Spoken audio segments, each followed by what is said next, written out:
I've been friends with Rachel since high school. We ended up at the same college, landed jobs at the same company, and even moved into the same neighborhood, all by sheer coincidence.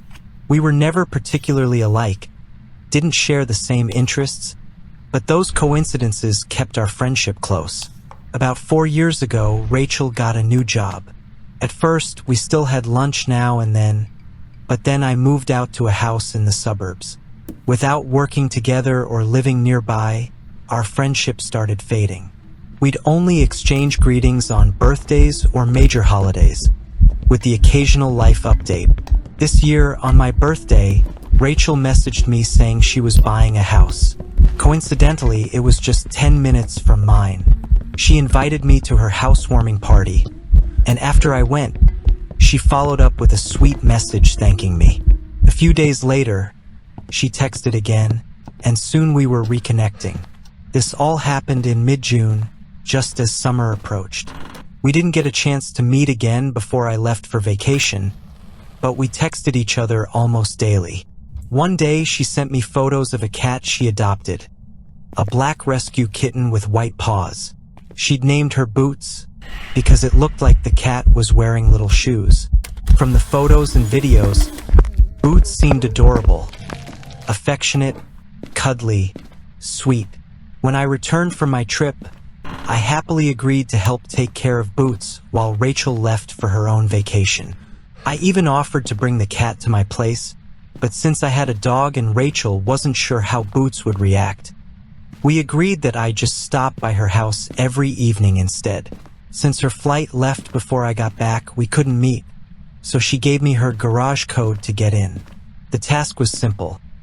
Check the dry food, feed her a pouch of wet food each evening, replace her water, clean the litter box, and spend about an hour playing with or cuddling her.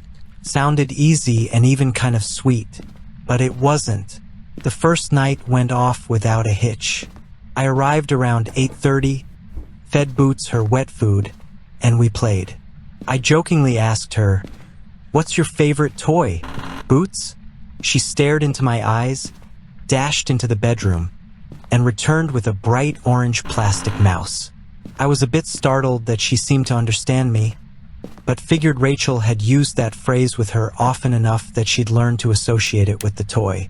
I refilled her water, topped off her dry food, cleaned the litter box, and settled on the couch with a book. Boots hopped onto my stomach, purred loudly, and dozed off. "Whoa, girl, what's that smell?" I muttered, waving my hand in front of my nose. "You've got a gassy butt, missy. Not very ladylike." Boots meowed in what sounded like protest, jumped down, and walked away. "Ah, don't be mad, Bootsy. I was just teasing," I said.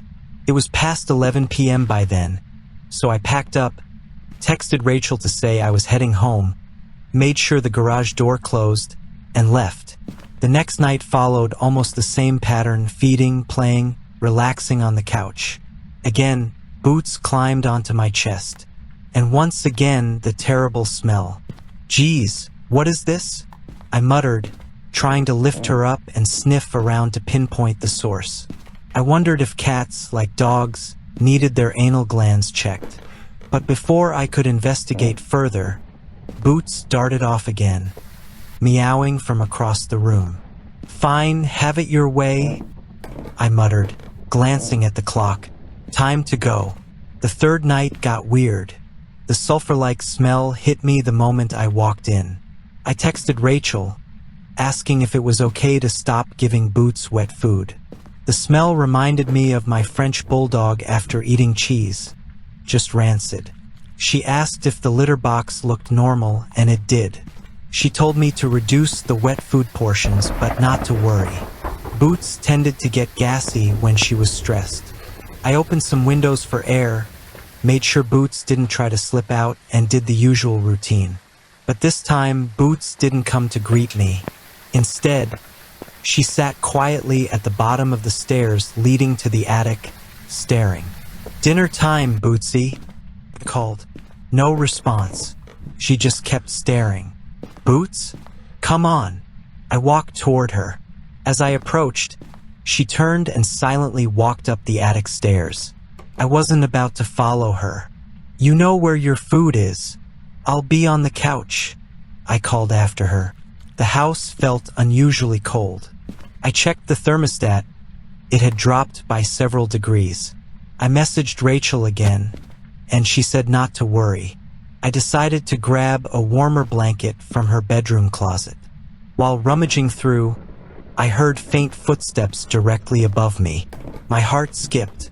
Then I remembered Boots was probably walking around up there. Maybe she was chasing something. Boots was on the heavier side, so her steps might be louder than most cats. Back on the couch, I wrapped myself in a blanket with a hot cup of tea. About 20 minutes later, Boots returned, circling near the couch. "I'm sorry I called you stinky," I said, laughing. She jumped up, something in her mouth. "What do you have, girl?" I asked, reaching toward her. To my horror, she gently dropped a limp rat into my hand. At first, I didn't even realize what it was. When it twitched and started wriggling, I screamed, flinging it across the room. It bounced off the floor and darted toward the kitchen. Boots chased after it but couldn't catch up. I suspected there was a hole somewhere in the wall. I texted Rachel about the whole thing and suggested she might want to seal up any holes. She told me not to worry, so I didn't. Boots ate her dinner, curled up at my feet, and I tried to read. The smell of sulfur lingered. 3 more days and Mommy's back, I whispered to her, thinking maybe the stress of Rachel being gone was upsetting her. She turned her head, her green eyes locking with mine. Then, footsteps above us again. Boots tensed, her pupils dilating so wide that her eyes became nearly all black. Stupid rats, I told myself, but I knew deep down those steps were too heavy to be rats. I glanced at the time. It was nearly midnight. "Time to go, Bootsy," I said, grabbing my things quickly. As I reached the stairs, I heard heavy stomping above me, pacing in sync with my steps. I rushed out the garage and felt a wave of relief wash over me. The next day, I hesitated, but I had made a promise, and I couldn't abandon the poor cat. I made a deal with myself.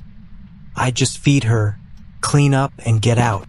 Then, Saturday, I'd go during the day to spend more time with her. So I showed up. Boots greeted me like the early days, rubbing against my legs. "Hey, baby girl," I whispered. "Sorry, today's visit will be quick." But the stomping started again, this time only minutes after I arrived. "Here you go," I said, putting down her dinner and pretending not to hear. As I cleaned the litter box in the bathroom, the footsteps followed above me. Back in the kitchen, the sounds moved toward the attic stairs instead. Panicked, I searched frantically for salt, any kind. I found a Himalayan salt grinder and started grinding it on the counter. The footsteps stopped. I held my breath. Then creak, creak, the stairs. I grabbed a fistful of salt and bolted for the garage stairs. The lights flickered. The footsteps got closer. I could feel something behind me. I began to pray, first in broken English, then, strangely, my high school Latin returned to me. Pater Noster, Ques in calis, stomp, stomp, adveni et regnum tuum, stomp, stomp, closer now. I could feel cold breath on my neck. Faint whispers, a witch-like laugh somewhere behind, said Libera nos malo. Amen. I shouted and threw the rest of the salt behind me. Everything stopped. Silence returned. I didn't dare turn around. I opened the door, ran down to the garage, and escaped outside. I sprinted across the street and didn't stop until I was safely away from the house. I tried calling Rachel, nothing. Texted her, still no response. I didn't go back. Boots had enough food, and Rachel would be home in 2 days. I figured I'd explain everything later. If she didn't understand, so be it. That Sunday, I went to the airport to meet her flight. She looked surprised. "What are you doing here?" she asked. "I figured you'd need a ride. Plus, I have to tell you something," I said and explained everything, showing her the pictures.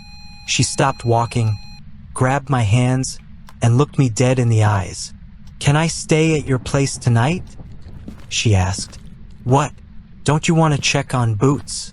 Rachel hesitated, then said quietly, "Jess, those pictures were taken in my house, but I don't own a cat."